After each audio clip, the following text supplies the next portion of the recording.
ಎಲ್ಲರಿಗೂ ನಮ್ಮ ಯೂಟ್ಯೂಬ್ ಚಾನಲ್ಗೆ ಸುಸ್ವಾಗತ. ಇಲ್ಲಿವರೆಗೂ ನಮ್ಮ ಚಾನಲನ್ನು ಯಾರು ಸಬ್ಸ್ಕ್ರೈಬ್ ಮಾಡಿಲ್ವೋ ಸಬ್ಸ್ಕ್ರೈಬ್ ಮಾಡ್ಕೊಳ್ಳಿ. ಇದೇ ರೀತಿಯಾದಂಥ ನಮ್ಮ ಪ್ರಾಥಮಿಕ ಶಾಲೆ ಹಾಗೂ ಪ್ರೌಢಶಾಲೆಗೆ ಸಂಬಂಧಿಸಿದಂಥ ಗಣಿತ ಹಾಗೂ ಕನ್ನಡಕ್ಕೆ ಸಂಬಂಧಿಸಿದಂಥ ವಿಡಿಯೋಗಳನ್ನು ಅಪ್ಲೋಡ್ ಮಾಡುತ್ತಿರ್ತೇವೆ. ಅವುಗಳನ್ನು ನೀವು ವೀಕ್ಷಣೆ ಮಾಡ್ಬೋದು. ಅಲ್ಲಿ ಸಂಪೂರ್ಣ ಉತ್ತರಗಳು ವಿಶ್ಲೇಷಣೆಯೊಂದಿಗೆ ಲಭ್ಯವಾಗಿರುತ್ತವೆ. ಇಂದು ನಾವು 7ನೇ ತರಗತಿಯ ಅಧ್ಯಾಯ 1 ಪೂರ್ಣಾಂಕಗಳು ಅಭ್ಯಾಸ 1.2ರ ಪ್ರಶ್ನೋತ್ತರಗಳನ್ನು ನೋಡೋಣ. 1. ಪ್ರತಿಯೊಂದರ ಗುಣಲಬ್ಧವನ್ನು ಕಂಡುಹಿಡಿಯಿರಿ.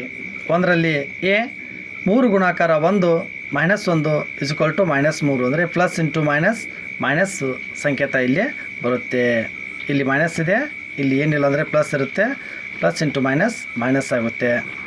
ಇನ್ನು minus into plus minus 1 225 225. Minus into minus plus 21 3 63 0 0 ಇಟ್ಟಿವಿ ಅಂದರೆ 630. D -316 into -1 plus 316. ಈ -15 ಇಂಟು 0 ಇಂಟು -18 0. ಯಾಕಂದರೆ ಯಾವುದೇ ಸಂಖ್ಯೆಗೆ 0ಯಿಂದ ಗುಣಾಕಾರ ಮಾಡಿದಾಗ ಉತ್ತರವು 0 ದೊರೆಯುತ್ತದೆ. ನಯ -12 ಗುಣಾಕಾರ -11 ಗುಣಾಕಾರ 10 ಪ್ಲಸ್ 1320. ಹೇಗೆಂದರೆ 12 11 132 132 ಇಂಟು 10 1320. 9 ಗುಣಾಕಾರ -3 -27 -27 ಗುಣಾಕಾರ -6 162. -18 ಗುಣಾಕಾರ -5 ಪ್ಲಸ್ 90 ಪ್ಲಸ್ 90 ಇಂಟು -4 -360. -1 ಗುಣಾಕಾರ -2 ಗುಣಾಕಾರ -3 ಗುಣಾಕಾರ 4 20 -24 minus into minus plus plus into minus into plus -3 into -6 plus 18 plus 18 -2 -36 -36 into -1 plus 36. ಇನ್ನು 2ನೇ ಪ್ರಶ್ನೆ, ಮುಂದಿನವುಗಳನ್ನು ಪರೀಕ್ಷಿಸಿ.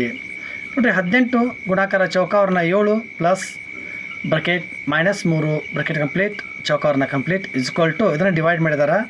ಒಮ್ಮೆ 18ರಲ್ಲಿ 7 ಗುಣಾಕಾರ ಮಾಡಿದಾರ, ಚೌಕಾವರ್ಣ ಕೊಟ್ಟಿದ್ದಾರೆ. ಅಧಿಕಕ್ಕೆ ಅಧಿಕ 18ರಲ್ಲಿ -3 ಗುಣಾಕಾರ ಮಾಡಿ ಚೌಕಾವರ್ಣ ಕೊಟ್ಟಿದ್ದಾರೆ. ಇಲ್ಲಿ ಸಂಕ್ಷಿಪ್ತ ಮಾಡೋಣ. 18ಕ್ಕೆ 18 7 plus into minus 18 7 126 plus 18 into -3. 7ರಲ್ಲಿ 3 ಹೋದ್ರೆ 4 18 4 72 120ಕ್ಕೆ 26 18 3 -54 126 ಒಳಗೆ -54 ಆದ್ರೆ 72. 2 ಉತ್ತರಗಳು ಸಮನಾಗಿವೆ. ಇದು ವಿಭಾಜಕ ನಿಯಮವನ್ನು ಹೊಂದಿದೆ ಅಂತೇಳಿ ನಾವಿಲ್ಲಿ ಪರೀಕ್ಷಿಸ್ಬೋದು. ಇನ್ನು ಬಿ -21 ಗುಣಾಕಾರ ಚೌಕಾವರ್ಣ -4 ಪ್ಲಸ್ -6 ಚೌಕಾವರ್ಣ ಕಂಪ್ಲೀಟ್ ಸೇಮ್ ಡಿಟೋ 21ರಲ್ಲಿ 4 ಗುಣಾಕಾರ ಮಾಡಿದ್ದಾರೆ. ಹೊಳ್ಳಿ -21ರಲ್ಲಿ -6 ಗುಣಾಕಾರ ಮಾಡಿದ್ದಾರೆ.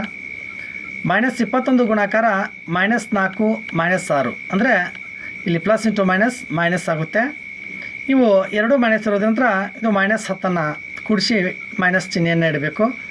-21 ಗುಣಾಕಾರ -10 ಪ್ಲಸ್ 210.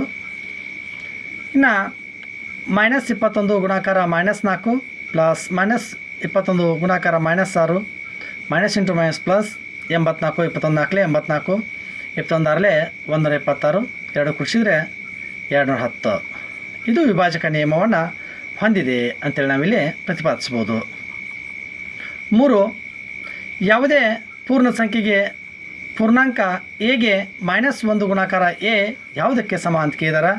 ಇಲ್ಲಿ -1 ಎಗೆ ಗುಣಾಕಾರ ಮಾಡಿದಾಗ ನಮಗೆ ದೊರೆಯುವ ಉತ್ತರ -a. ಎರಡನೇದ್ದು, -1ರೊಂದಿಗೆ ಮುಂದಿನ ಗುಣಲಬ್ಧಗಳನ್ನು ನೀಡುವ ಪೂರ್ಣಾಂಕಗಳನ್ನು ನಿರ್ಧರಿಸಿ ಎಂದಾರ. -22 ಗುಣಲಬ್ಧವಿರುವಂತೆ ಅಂದರೆ -1ಕ್ಕೆ +22ರಲ್ಲಿ ಗುಣಾಕಾರವನ್ನು ಮಾಡಿದಾಗ ನಮಗೆ ಗುಣಲಬ್ಧ -22 ಬರುತ್ತೆ. ಬಿ 37 +37 -1ಕ್ಕೆ ಗುಣಾಕಾರ -37 ಮಾಡಿದಾಗ ನಮಗೆ ಉತ್ತರ +37 ಬರುತ್ತೆ. ಸಿ 0 -1ಕ್ಕೆ ಗುಣಾಕಾರ 0ಯಿಂದ ಗುಣಿಸಿದಾಗ ನಮಗೆ ಉತ್ತರವು 0 ದೊರೆಯುತ್ತದೆ. ನಾಲ್ಕನೇ ಪ್ರಶ್ನೆ, -1 ಗುಣಾಕಾರ 5ರಿಂದ ಆರಂಭಿಸಿ -1 ಗುಣಾಕಾರ -1 1 ವಿನ್ಯಾಸವನ್ನು ಸೂಚಿಸುವ ವಿವಿಧ ಗುಣಲಬ್ಧಗಳನ್ನು ಬರೆಯಿರಿ ಅಂತ ಹೇಳಿದ್ದಾರೆ.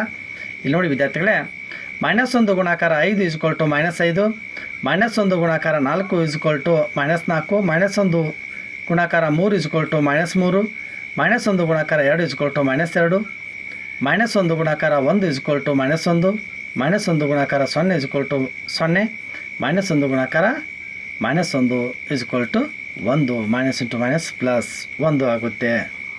ಇಲ್ಲಿವರೆಗೂ ನಮ್ಮ ವಿಡಿಯೋವನ್ನು ವೀಕ್ಷಿಸಿದ್ದಕ್ಕೆ ಧನ್ಯವಾದಗಳು.